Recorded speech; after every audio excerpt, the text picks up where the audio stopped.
Greetings, ladies and gentlemen. This is a special edition on the diplomatic relationship between Japan and that of Ethiopia, which started since 1930. With your host, Asega Mulgeta. Do stay with us. First off, thank you for blessing us with your time, dear Ambassador. It's my great pleasure to be with you today and talk about Japan-Ethiopia relations. Definitely. Let's dive into the conversation regarding the bilateral relationship with that of Ethiopia and Japan, which started since 1930. That was the period where we have seen the coming of His Imperial Majesty, Haile Selassie. Yes, both Japan and Ethiopia have long and its own unique history and culture. Although the official relations started in 1930, when the Japanese mission came to the ceremony for the enthronement of the Emperor Haile Selassie, actually their representatives, including then Crown Prince Haile Selassie, and the Japanese diplomats were in touch in Geneva for the League of Nations. Both countries are one of the very few who were members of the international community even the early part of the 20th century. And we have enjoyed long time of friendly relations. And actually, after the war, Haile Selassie was the first state guest to Japan in 1956. And he was so impressed with the beauty of the Japanese garden, so he recreated it in his own palace. And now it is a Japanese garden in the presidential palace. And when Japan was showing its recovery from the war in 1964 by hosting Tokyo Olympic Games, the Ethiopian barefoot king, Bikila, came to Japan and won the gold medal. So it was very, very well known, and still today he's very famous. When we had the Olympic game last year, we also thought about Bikila and the recreation of this the feat by the African athletes, including Ethiopians. And in the 1970s, JICA, Japan International Cooperation Agency, started to have the office here and to cooperate with Ethiopia for its nation building and development. Actually, this year, JICA is celebrating its 50th anniversary of its office in Ethiopia. So we are very happy to have such a friendly relations in terms of economic and social development. In terms of our people-to-people exchange, we have offered a lot of programs, including the government-sponsored scholarship programs. Students could come and study in the Japanese universities, both at graduate and undergraduate level. And many people are coming back here, and sometimes I'm so happy to hear the Ethiopian people speaking very fluent Japanese. And the JICA also offered short-time training programs, and so the Japanese government called the ABE program, African Business Education Program for the people, not only Ethiopia, but other countries' people as well. I'm also happy to see some of the people here practicing judo, or karate, or kendo. Those are traditional Japanese martial arts. But through those soft power, we are happy to strengthen our relations. Definitely. But if I may, Madam Ambassador, you have been here for a bit. For a long period, to be honest. Not too long, a year and a half. A year and a half. Yes. Okay, you have visited some of the places, historical or man-made places that Ethiopia has had. Among the places that you have visited, which one is so remarkable for you? Actually, I didn't have much time to travel outside of Addis Ababa, unfortunately. I've been quite busy, but some of the places I visited is a Somali region, which is so different from Japan. And also Jimma and the part of Oromia and SSNPR. Yes, what I feel is that Ethiopia has been blessed with the fertile land, but still the more potential to be explored. And I think Japan can also help in terms of having irrigation or technologies for the agricultural development. as well as other infrastructures. Of course, JICA has been helping for building A3 road in Ethiopia, and we've been working for many other infrastructure building, but things are different. Japan is a small country, but we have a very cold weather to subtropical weather. Ethiopia, especially here, this is rather, as I say, mild throughout the year, but I understand some parts are very, very harsh. Last week I was in Gode, and temperature was 39 degrees and very dry. So there are challenges, but I really hope to see more opportunities to see around this country. Going to my next question regarding with that of the conflict that happened in Ethiopia, which was there for more than 12 months here in Ethiopia. I want you to focus on those efforts that Japan had, especially on emergency and humanitarian aid. Yes. Well, actually, as soon as I submitted a copy of my credential as an ambassador to State Minister on November 3rd of 2020, that was the day that the war started. So I've been quite busy, and really the humanitarian situation was a big concern for us. Last year in February, Japan announced the first humanitarian assistance to the people in Tigray region through the international organizations such as the WFP, UNHCR, IOM, ICRC, for helping those people for the needs. And again, last year in December, we announced another set of humanitarian assistance, this time not just for Tigray, but also people in Amhara and Afar regions for their needs for the food, or the protection, and also a small portion went to UNMAS, Mine Action Service, to provide their education for avoiding explosives, especially for the children. So that was $12.4 million for the December, and it was already disbursed in January. Then in January again, we had another additional $40 million. It is not just for the northern conflict itself, but you do have other conflicts, and as well as the problem of the drought and so forth. So together with the international organizations partnership, we disbursed another 40 million, mainly for the food security, wash situations, and the protection and so forth. That's really amazing. But whenever we talk about the conflict, truce, and humanitarian activities, the humanitarian truce and also the reconciliation issue is related to the Japanese history too. Yes. You've had civil wars and warring parties who had lots of years in the history of Japan, and then so I want you to tell us those historical backgrounds and tell us in a way that we can learn, Ethiopians can learn from the Japanese experience. Yes, in the long history of Japan, say about 2,000 years, we have a few times that civil war took place and country was divided. But I would like to talk about especially our experience in Meiji Restoration, which is mid-19th century to the beginning of the 20th century. It was a total change of the system. For over 700 years, Japan was ruled by samurai warriors. And especially from the 1603, we had a very, very stable shogunate government. And the shogun was the central figure, and the shogun itself has about 30% of the country under his control. But 70% wasn't really his control. And we have over 260 or close to 300 feudal lords with his own feudal domain. So during this peaceful time, some of the powerful lords started to have its own idea of changing the government.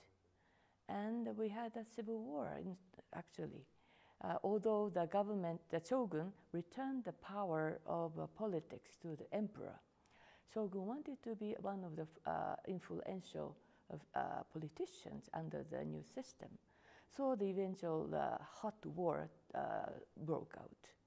And there are people actually fighting, and the country was divided with those who are loyal to the old shogun and those who want to have a new system under emperor. Eventually, 1877, the new government won.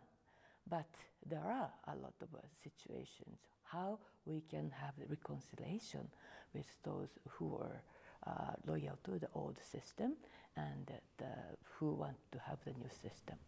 There are several important factors we have to look in. One is the crisis that Japan was facing at that time. 1840, we experienced we heard about this Opium War in China and imperialism that was coming into Asia. Although Japan was closing its own country for almost 250 years, we had a small information sources from the port of Nagasaki and through the Dutch traders or Chinese traders. We heard what was happening outside of Japan. And if Japan was divided and fighting each other, actually the government was supported by France, and those challenging powers was supported by the United Kingdom.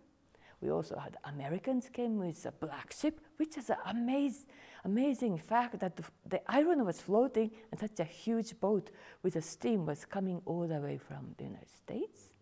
And the Russians are also coming to the north of our country. And looking at the technologies which those Westerners were having and the situation of the economy in Japan, are we going to be also, say, colonialized under those powers? Being a country who has a very proud history as a Japanese, yeah, and then we have to realize that we have to be united and face these challenges. Of course, the country was divided, and we have to have a united system for the new government. One was the education system. And then we had the primary education from grade 1 to grade 6 for both boys and girls. That would spread ideas as well as united language for those people. Although we had the united languages, especially the written documents, citations, speaking language also is very, very important. At the beginning of the Meiji era, the people in North and people in the South had difficulty understanding each other. But having the united system of education curriculum, I think it took all the barriers for communicating each other. We also had to abolish the class system. We used to have the hierarchy, samurai at the top, then farmer, and craftsmen and merchants, and those who don't belong to those, the outcast. But we abolished those, and it's a human resource revolution. We introduced meritocracy. Whoever is smart and willing are promoted in the new government, a new system. Or those who have the idea could become a successful business person. So this is also very important to move around. Even for the movement, during the Meiji period, before the Meiji period, most of the people could not travel outside of the village they were born. And they inherited the vocation that their parents had. Now under the Meiji period, people were free to move. They could go to the university if they had the talents, and they could, start their own business. So it is the time of a lot of energy. But also, we have to import a lot of knowledges from abroad because Japan was so behind. So we invited foreigners to teach at our universities, at vocational schools, send our people to study, including the students as well as the bureaucrats, to learn the new system. Even for the military system, we send the people to learn as well as to invite advisors to our military. Stronger military is very important as well. And we had a united military system. Before that, each feudal lord had its own clan, own military power. But now it was all abolished, and the people did not have these weapons except the military and maybe the police. So introducing those Western technologies, but we have this word wakon yosai, Japanese spirit, Western technology.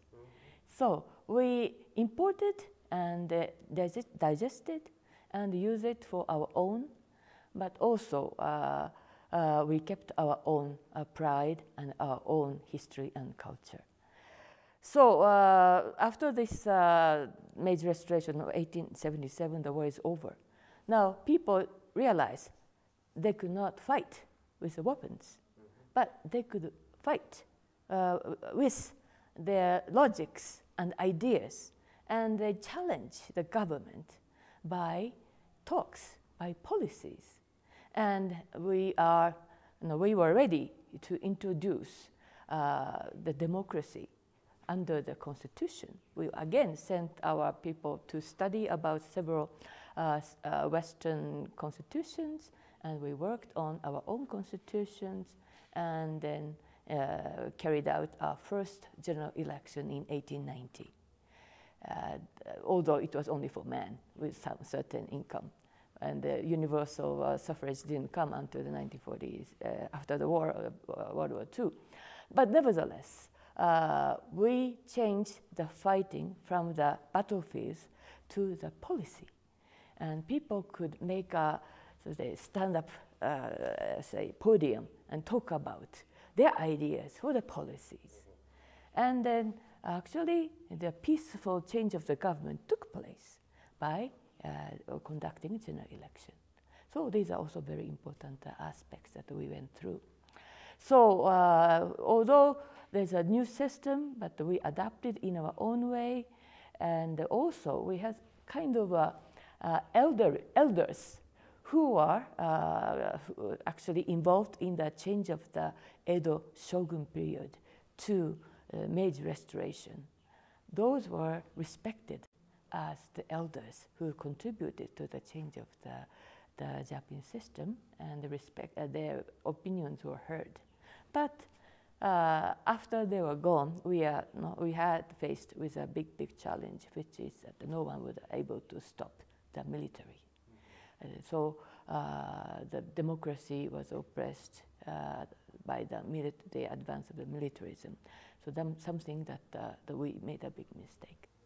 Meanwhile, though, whenever we talk about the class system, as a historian and as a sociologist, I've had chances to read the Indian caste system, and that has been, I think, in some way, part of the Japanese history.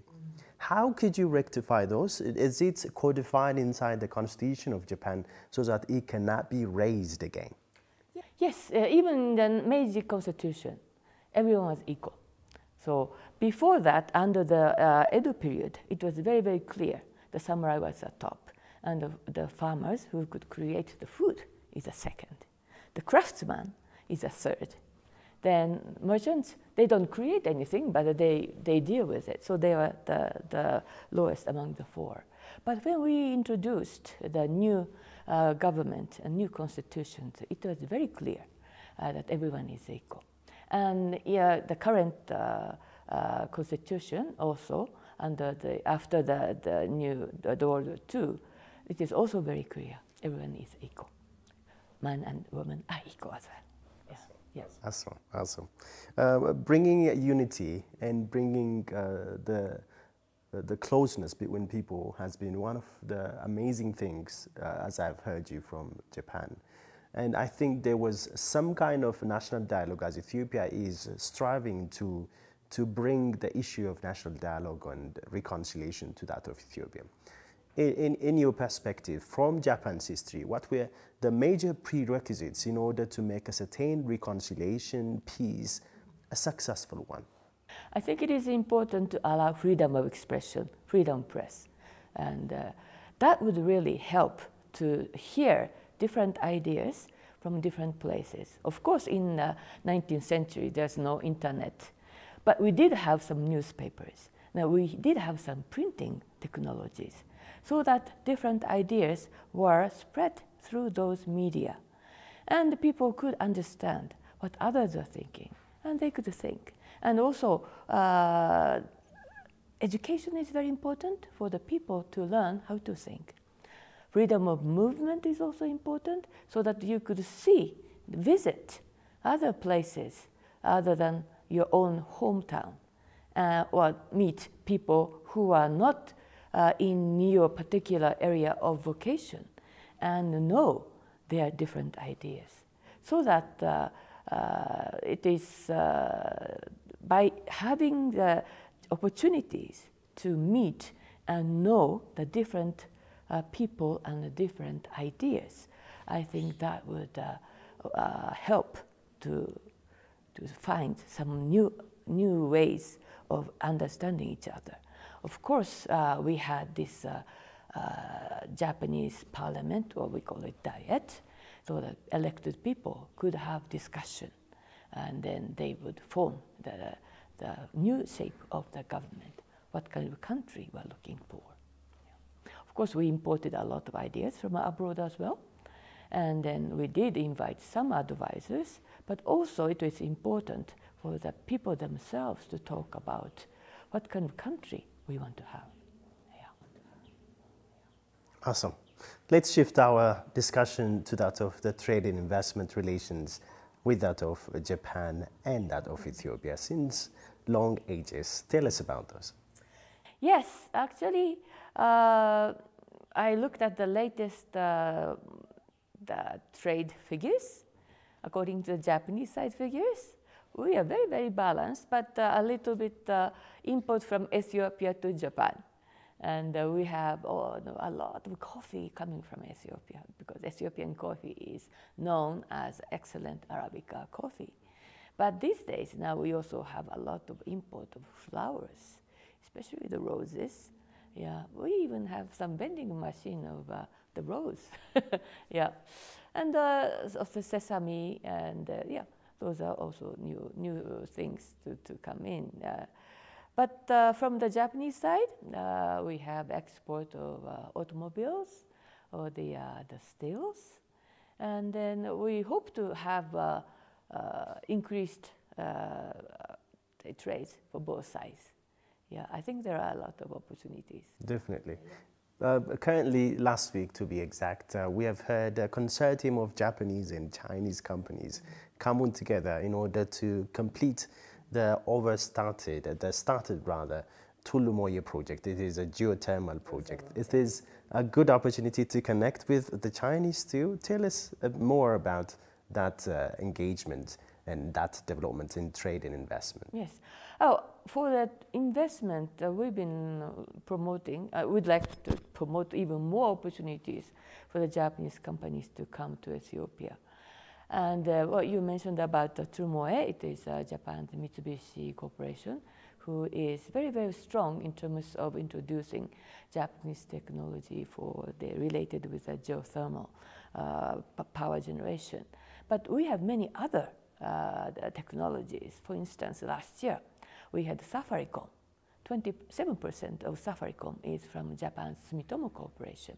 And they're working very hard to improve the ICT communication system here in Ethiopia. And also, I think there are many, many opportunities for Japan's investment in this country. First of all, you have a very large population, future market here. And secondly, you have a lot of resources, potential resources, including this geothermal, but other, let's say, potential, the solar energies, or for the infrastructure building in other areas as well. And also, this is center of African diplomacy, AU headquarters here.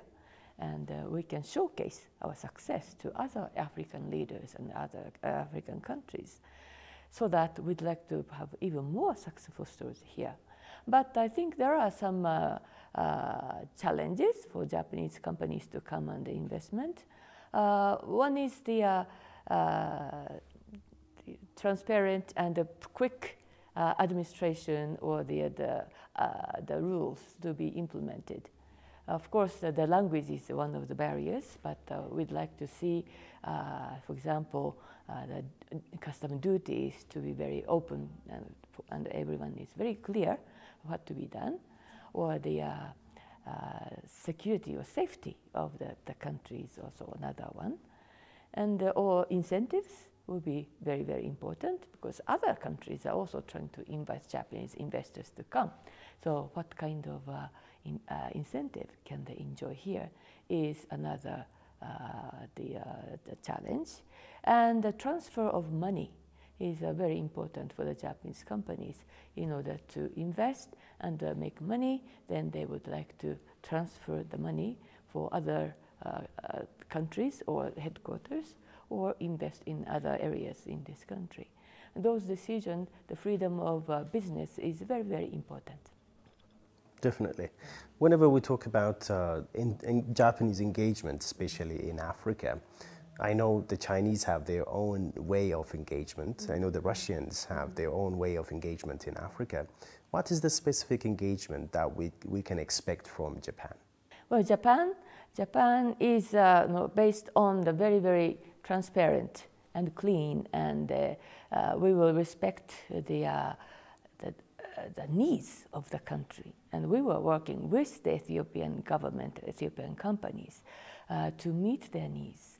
And we also respect the international standards and rules for the sustainable development. Of course, it's a bit, sometimes it's a bit difficult for continuing the big loans, because we also worry that the recipient country has to have a sustainable development, not fall into the debt trap. That is very important.